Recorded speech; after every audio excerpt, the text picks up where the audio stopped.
trésors, vous allez bien? Nous allons parler du monde déroutant des adolescents. L'humanité a évolué aujourd'hui grâce aux adolescents. Il y a un président de la République qui a déclaré lors de son discours que l'avenir appartient à la jeunesse. Et selon une étude récente sur le traitement impulsif des adolescents qui les pousse à essayer de nouvelles choses sans mesurer les conséquences. Ils sont parfois inconscients. C'est l'âge de découverte des amis et copains, l'âge des conneries, l'âge où ils sont instables, casse-pieds, je dirais même l'âge bête.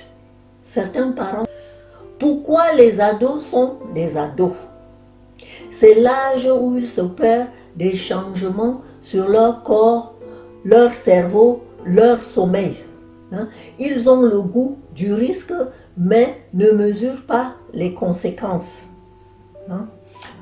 Par leur imprudence, ils peuvent mourir d'accidents de voiture, de drogue, d'alcool et même de suicide. Vous savez que c'est facile pour eux de passer à l'acte. Les plus fragiles. Ils sont curieux et veulent essayer plusieurs activités à la fois, telles que apprendre une nouvelle langue, aller faire un permis de conduire, faire des sports à haut risque, tels que le saut à l'élastique. Eux, ils cherchent des sensations parce qu'ils sont inconscients à cet âge. Donc, il s'opère en eux des changements psychologiques, physiologiques et même biologiques. Donc, la définition d'un adolescent, c'est une phase de changement entre l'enfance et l'âge adulte. Il expérimente, il se pose des questions sur son identité pour être accepté dans un groupe d'amis. Il est capable d'expérimenter des choses même qui ne lui plaisent pas.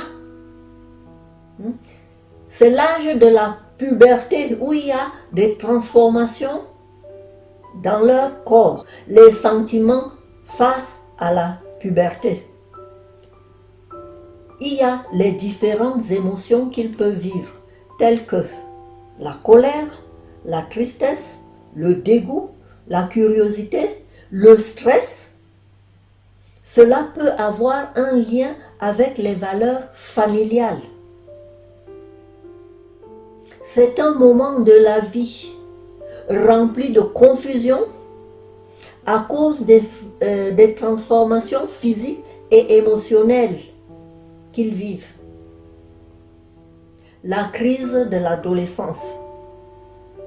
Il vit des perturbations temporaires, des transitions et il ne maîtrise pas ces changements. Il sort plus du cadre familial, exemple, les réseaux sociaux, la remise en question. Il veut un idéal et se rend bien compte que le monde n'est pas toujours idéal. Il cherche la normale, il devient difficile, il est en conflit avec les parents, les professeurs, etc. Il aime appartenir à des groupes d'amis et s'en détache très facilement. La remise en question de l'autorité. Ils veulent prendre leurs propres décisions, leur indépendance. Alors, un conseil que je vous donne, instaurez le respect. À cause de ces émotions extrêmes, ils ont recours à des adjectifs. Dites-moi en commentaire ce que vous en pensez. Voilà, je m'appelle Salamé Françoise, je suis coach de vie. J'aide les parents des jeunes toxicomanes à sortir leurs adolescents de la toxicomanie, de l'emprise de la drogue grâce à ma méthode K que j'ai mise en place. Si vous voulez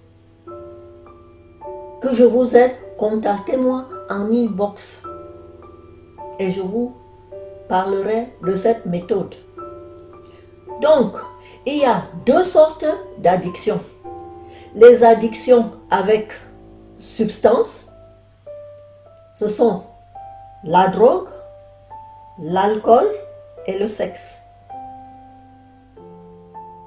Il y a des addictions sans substance, telles que la dépendance à Internet, les moyens de communication tels que WhatsApp. Vous pouvez voir que votre jeune met de plus en plus de temps au téléphone, il parle, ça devient une addiction. Hein? Les réseaux sociaux, Instagram, Facebook, YouTube, TikTok, jeux vidéo, les sites à contenu inapproprié et même la violence sexuelle.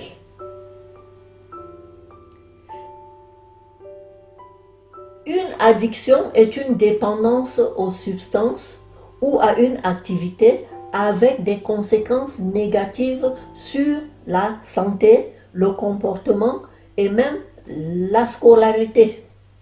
Toute sorte d'addiction est dangereuse.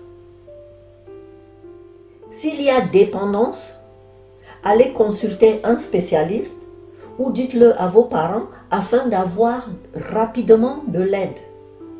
Donc, ce que je peux vous donner comme conseil, c'est de contrôler les émotions pour éviter de tomber sur le piège des addictions. Je me suis droguée car j'avais peur de vivre. C'est ce qu'a déclaré la jeune Clara, 22 ans. Dans quel milieu nos jeunes évoluent? Je vais vous donner 3 raisons. Il y a d'abord les soirées organisées à huis clos où ils ont accès à toutes sortes de libertés, à l'alcool, à la drogue, au sexe. 2. Sachez que le divorce est un facteur qui peut les pousser à la drogue. 3. Les dangers autour d'eux. Ils entendent parler le nucléaire, la violence dans le monde, la guerre, l'envahissement de la corruption dans tous les milieux. Certains jeunes n'ont pas la capacité de supporter ces inquiétudes. Donc, à une certaine époque, on n'avait pas à vivre ce genre d'inquiétude. Mais de nos jours, les jeunes sont exposés à ce genre d'inquiétude de plus en plus. Je vais prendre un exemple. À notre époque, quand nous voulions organiser une boum, une surprise party, c'était l'anniversaire de l'un d'entre nous, on invitait les copains, les copines, les parents nous cédaient le domicile. Ils faisaient une petite sortie au cinéma ou allaient rendre visite à un membre de leur famille ou à des amis, le temps de nous laisser organiser. Et l'heure était fixée. On pouvait dire que ça peut aller de 15h à 20h ou 22h. Donc il y avait des limites. Les jeunes avaient moins de liberté. C'était des relations de partage et de camaraderie. On s'amusait bien. Et puis quand l'heure arrivait, on arrêtait et puis tout le monde rentrait chez lui. On pouvait aussi organiser des jeux de société, à jouer au Scrabble, aux cartes, ou alors aller ensemble à la piscine, organiser des matchs de handball, de football. C'était vraiment un échange sain, sans drogue, sans alcool, et tout se passait très bien. Mais les jeunes aujourd'hui sont beaucoup plus exposés à des drogues illicites, des drogues licites à portée des mains. Nos jeunes ont du mal à résister à la tentation. de nos jours, ils ont vraiment du mal à résister à la tentation. Les jeunes d'aujourd'hui ont de plus en plus de liberté. Exemple, un adolescent peut aller sur Internet sans problème, regarder un film obscène ou un film d'horreur, je voulais dire, sans s'inquiéter. Certains jeunes vivent avec la peur de se faire kidnapper. Ils vivent avec la peur d'une troisième guerre mondiale. On en parle, on en parle. Ce sont des inquiétudes des jeunes. Ou alors de la destruction de la planète par les effets de serre. On leur en parle même tout le temps. Et peu de parents sont conscients des conséquences ou alors ne tiennent pas compte des inquiétudes de ces jeunes-là. Ils pensent que les jeunes se soucient de plus en plus juste de leurs copains, de leur camaraderie. Non, ils se soucient plus de la faim dans le monde, de la pauvreté. Donc, les parents doivent être à l'écoute des jeunes pour pouvoir les aider à maîtriser ces inquiétudes, ces sentiments. Bon, il y a par exemple une étude aussi qui a démontré que de plus en plus d'adolescents se sentent rejetés de leur famille, établissement scolaire et même de leur communauté. Et qu'il y a aussi des parents, une fois que leur adolescent devient majeur, ils veulent vite se séparer d'eux pour pouvoir vivre leur propre vie. Comment est-ce que vous voulez que ces jeunes-là, qui ne sont pas encore adultes, mais qui ne sont pas non plus enfants, puissent s'en sortir? Donc, s'ils ne peuvent plus compter sur leur père ou sur leur mère, mais vers quoi vont-ils se tourner? Il va bien falloir qu'ils se débrouillent. Ceux-là se tournent vers la drogue pour amortir pour un temps leurs inquiétudes. Voilà ce qui arrive quand les parents ne sont pas à l'écoute ou même qu'ils n'ont pas fait attention, cela leur a échappé. Donc, les jeunes aussi, ils entendent parler de la vulgarité autour d'eux, à travers les réseaux sociaux, un langage vulgaire.